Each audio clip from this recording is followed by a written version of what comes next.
Nós éramos seres que vivíamos com a espiritualidade normalmente, regularmente, todos nós. Falávamos com espíritos, nos comunicávamos com mentores, enfim. E aí apareceu Jesus. Jesus era um homem comum, né, que tinha uma missão de divulgar uma orientação filosófica de vida. Tirar o povo daquela escravidão filosófica que existia, porque eram tempos onde o Império Romano dominava tudo e fazia escravos. Escravos não tinham direito, né? Então Jesus, quando jovem, né, ele, aos 30 anos de idade, ele recebeu, caiu a ficha dele, ele se voltou para a sua missão. Então ele começou a esclarecer o povo, dizendo para o povo que o povo tinha o mesmo direito do romano, do senador romano, que não era justo a forma que era tratado como escravo. E Jesus deixou uma máxima muito clara, né? Faz para o próximo o que você quer que o próximo faça para você. Só isso. Mas acontece que quando Jesus fez esse trabalho, em 3 anos, ele começou a prejudicar o Império Romano, economicamente. Por quê? Porque ele falava para os escravos, né? E o escravo, vendo isso, começou a se revoltar. O que deixou de fazer? Deixou de produzir. Lembre-se que na época não existia petróleo.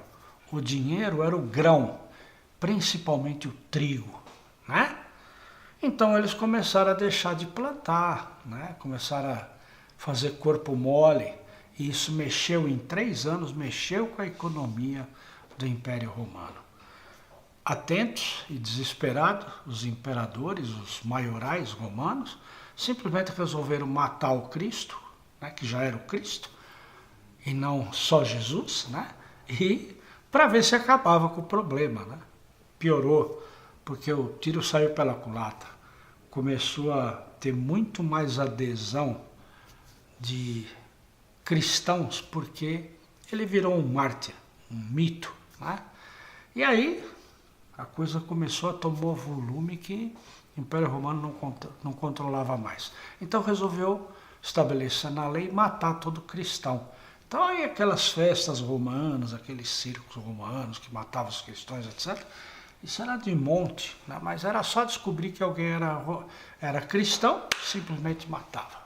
Não dava chance, né? Então, isso se passou por 3 séculos. 3 séculos, matando cristão, e cada vez nascia mais cristão, e cada vez o Império Romano tendo mais problemas econômicos para dominar o mundo, né? Então, Constantino IV, que era o imperador no século IV, se apaixonou por uma moça. Uma moça que era, inclusive não era romana, e ela era cristã. E aí veio o impasse. Como é que faz? Né? Porque afinal de contas, ela é cristã, eu tenho que matar e vou me apaixonar e casar com ela, como é que eu faço? Ele simplesmente mudou a lei. Adaptou para a sua conveniência, mas criou uma coisa muito importante. Fundou, no dia 25 de agosto de 325, a Igreja Católica Apostólica Romana. E aí ele instituiu o pecado. Como assim? Então ele determinou já alguns mistérios para você ser cristão, e se você adorar o Cristo dentro desta religião, dentro destas regras, com essas normas, com esses mistérios, você não é pecador e eu te salvo. Mas se você for um pecador, né, eu te mando para o inferno. Inferno? Eu vou fazer o que no inferno?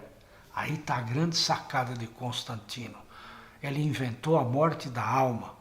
Porque o cristão acreditava que a alma não morria. Ela ia para o circo romano sorrindo, porque sabia que a vida eterna, o que ia morrer era o corpo, mas a alma estava livre. E ele estabeleceu esse critério de avaliação. Se você for um pecador, você vai morrer queimando eternamente no fogo do inferno. Opa, não tem saída? Não tem advogado que me surcis, habeas corpus, nada? Não. Você vai morrer lá no inferno queimando o tempo todo, sem apelação. Então, para eu já comecei a acreditar que não era um bom negócio morrer, porque o meu espírito não ia ficar livre, eu ia para o inferno. Então eu tinha que respeitar as regras estabelecidas do sistema da Igreja Católica, né? E tinha medo de pecar. Porque se eu peco, na hora que eu morrer, no juízo final, São Pedro vai me julgar e vai me mandar para o inferno. O inferno é uma instituição que não existe. Não tem um lugar, não é uma cidade, não é um país, não é um lugar, não é uma caverna que pega fogo, não. É simplesmente uma criação de Constantino IV. E é tão maluco isso que a gente acredita nessas mentiras, que sabe quem foi o primeiro Papa? A maioria dos católicos que estão por aí, inclusive minha mãe, né, que era católica beata, acreditava que o primeiro Papa foi Pedro. Mentira! Pedro viveu junto com Cristo. A Igreja Católica Apostólica Romana foi criada 325 anos depois da morte de Cristo. Será que ele ainda estava vivo para ser o Papa? Mentira! O primeiro Papa era aquele general que dominava todos os exércitos romanos, que matava todo mundo, de confiança de Constantino. A partir então do dia 25, no dia 26, ele deixou de ser general e virou Papa. Era o representante de Deus na Terra. Dá para acreditar nisso? Por que você tem medo de espírito? Por que você tem medo da morte? Porque sempre disseram para você que espírito é coisa do demônio. E se você for um pecador, você vai morrer no fogo do inferno queimando eternamente. Você acredita nisso ainda? Bobagem. Venha conhecer um pouquinho mais de como funciona a espiritualidade, que você é um espírito num corpo físico. Você não é gente, você está gente.